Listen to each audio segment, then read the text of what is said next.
새벽 2시, 집안은 고요합니다. 모두가 하루를 마무리한 것 같지만 당신의 머릿속은 그렇지 않습니다. 침대에 누워있는데 갑자기 몇 시간 전에 있었던 대화, 어떤 문장, 어떤 제스처, 어쩌면 당신이 했던 혹은 하지 않았던 아주 사소한 일로 마음이 되돌아갑니다. 그리고 같은 질문이 다시 떠오릅니다. 내가 다르게 대답했어야 했나 하고 말이죠.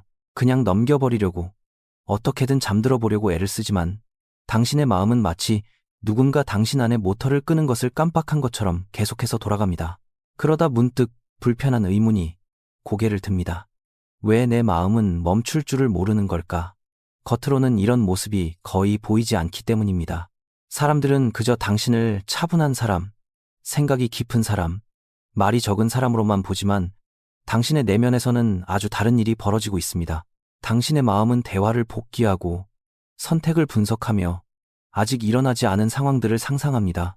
그리고 여기서 첫 번째 혼란이 시작됩니다. 시간이 흐르면서 당신은 어쩌면 나 자신이 문제일지도 모른다고, 내가 너무 생각이 많아서 단순한 일조차 복잡하게 만들고 있다고 생각하기 시작합니다. 세상이 그렇게 돌아가는 것 같으니 나도 다른 사람들처럼 더 빠르고 더 가볍고 더 태평해져야 하는 건 아닐까 하고 말이죠. 사람들은 빨리 결정하고 빨리 대답하고 빨리 훌훌 털어버리지만 당신의 마음은 그렇게 작동하지 않습니다. 당신의 마음은 이해하고 싶어하고 다시 확인하고 싶어하며 확실히 해두고 싶어합니다. 그리고 여기서 아주 흥미로운 사실이 하나 있습니다. 어떤 사람들이 생각을 멈출 수 없는 데에는 아주 구체적인 이유가 있기 때문입니다. 그것은 통제력이 부족해서도 정신이 나약해서도 아니며 당신의 어딘가가 고장났다는 뜻도 아닙니다. 그것은 당신의 뇌가 어떻게 설계되어 있는지와 관련이 있습니다. 그리고 실제로 어떤 일이 일어나고 있는지 이해하게 되면 당신 삶의 많은 것들이 비로소 앞뒤가 맞기 시작할 것입니다. 생각이 많다는 것은 단순히 더 많이 생각한다는 뜻이 아니라 당신의 마음이 세상을 다른 방식으로 처리하고 있다는 것을 의미하기 때문입니다. 여기서 심리학에서 깊은 처리라고 부르는 첫 번째 메커니즘이 등장합니다. 전문 용어처럼 들리지만 사실 아주 단순한 개념입니다. 두 대의 카메라가 있다고 상상해 보십시오. 한 대는 어떤 장면을 빠르게 찰칵 찍고 다음으로 넘어갑니다. 다른 한 대는 멈춰서서 초점을 맞추고 아주 세세한 부분까지 관찰합니다. 생각이 많은 사람들은 대개 이 두 번째 카메라를 가지고 있습니다. 그들의 뇌는 일어나는 일을 그저 기록하는 데 그치지 않고 그것을 깊이 탐색합니다. 목소리의 톤, 짧은 침묵, 누군가 선택한 단어들, 그리고 선택하지 않은 단어들까지 말입니다. 다른 사람들이 겉모습만 파악할 때 당신의 마음은 보이지 않는 모든 맥락을 이해하려고 애를 씁니다. 여기서 첫 번째로 신기한 현상이 나타납니다. 당신의 뇌가 이런 식으로 정보를 처리할 때 어떤 경험은 끝났다고 해서 진짜 끝난 것이 아니라 당신 안에서 계속 살아서 움직입니다. 하지만 이것이 전부가 아닙니다. 여기에는 사람들이 거의 언급하지 않는 또 다른 뇌 시스템이 관여하고 있습니다. 이것은 정신적 시뮬레이션이라고 불리며 당신의 머릿속에 있는 작은 실험실처럼 작동합니다. 어떤 일이 일어나기 전에 당신의 마음은 여러 상황을 시험해보기 시작합니다. 내가 이렇게 말하면 어떻게 될까? 저 사람이 이렇게 반응하면 어떡하지? 대화가 어색해지면 어쩌지? 당신의 뇌는 예행 연습을 하고 계산을 하며 가능한 미래들을 탐색합니다. 겉보기에는 그저 쓸데없이 고민만 하는 것처럼 보일지 모르지만 사실 당신의 마음은 아주 구체적인 목적을 달성하려고 노력 중인 것입니다. 바로 불확실성을 줄이고 대비하고 예측하는 일입니다. 그리고 여기서 문제가 발생합니다. 이 뇌 시스템에는 자동 종료 버튼이 없습니다. 그래서 미래에 대한 예측이 끝나면 마음은 다시 과거를 돌아보기 시작하고 심리학에서 반추라고 부르는 현상이 나타납니다. 단어는 어렵지만 의미는 간단합니다. 마치 당신의 마음이 어떤 장면을 더 잘 이해하기 위해 테이프를 되감는 것과 같습니다. 그때의 대화, 그때의 결정, 그때의 어색했던 순간들을 말이지요. 당신의 뇌는 다시 한번 꼼꼼히 살펴보면 잃어버린 퍼즐 조각을 찾을 수 있을지도 모른다고 생각합니다. 하지만 여기서 아무도 제대로 설명해주지 않는 사실이 하나 있습니다. 인간의 뇌가 항상 모든 이야기의 결말을 지을 수 있는 것은 아니라는 점입니다. 때로는 완벽한 정답도 없고 완벽한 설명도 없을 때가 있습니다. 그러면 생각은 돌고 돌고 또 돕니다. 하지만 이 모든 과정에는 또 다른 퍼즐 조각이 있습니다. 생각이 많은 사람들은 대개 한 가지 특징을 더 가지고 있기 때문입니다. 바로 아주 예민한 불일치 감지기입니다. 연기 감지기를 상상해 보십시오.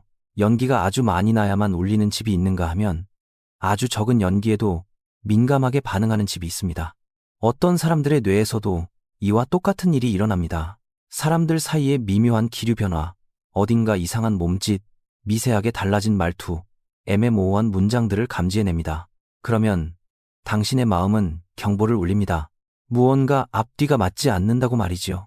그리고 무언가 어긋났을 때 당신의 뇌는 그것을 해결하고 싶어하고 무슨 일이 일어나고 있는지 이해하고 싶어하며 다시 조화를 되찾고 싶어합니다.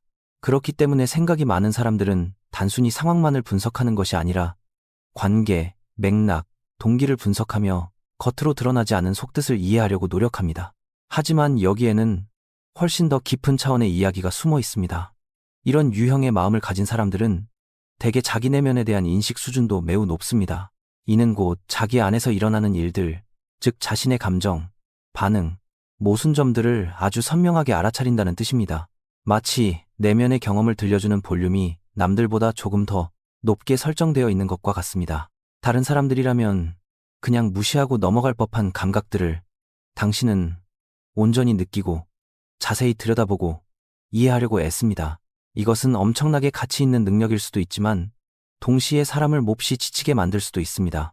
내면의 세계가 너무나도 격렬할 때 바깥 세상의 침묵이 항상 휴식을 의미하는 것은 아니기 때문입니다. 때로는 그 침묵이 단지 더 많은 생각을 할 수 있는 빈 공간을 의미할 뿐입니다. 그리고 여기서 참 아이러니한 일이 벌어집니다. 우리 사회는 종종 이 모든 것을 완전히 반대로 해석하곤 합니다. 생각이 많은 사람들에게 세상은 이렇게 말합니다. 뭘 그렇게 복잡하게 생각해? 그냥 긴장 풀고 너무 깊게 생각하지 마. 마치 생각하는 것 자체가 문제인 것처럼 말입니다. 하지만 과학은 전혀 다른 사실을 말해주고 있습니다. 당신의 마음이 무언가를 잘못하고 있는 것이 아니라 그저 당신의 뇌가 남들보다 더 많은 정보를 처리하고 있을 뿐입니다. 이것은 신경계의 설계 방식이 다른 것입니다. 더 많이 관찰하고, 더 많이 분석하고, 더 많은 정보의 점들을 서로 연결하는 마음인 것이지요. 그리고 이 지점에서 가장 중요한 반전이 나타납니다.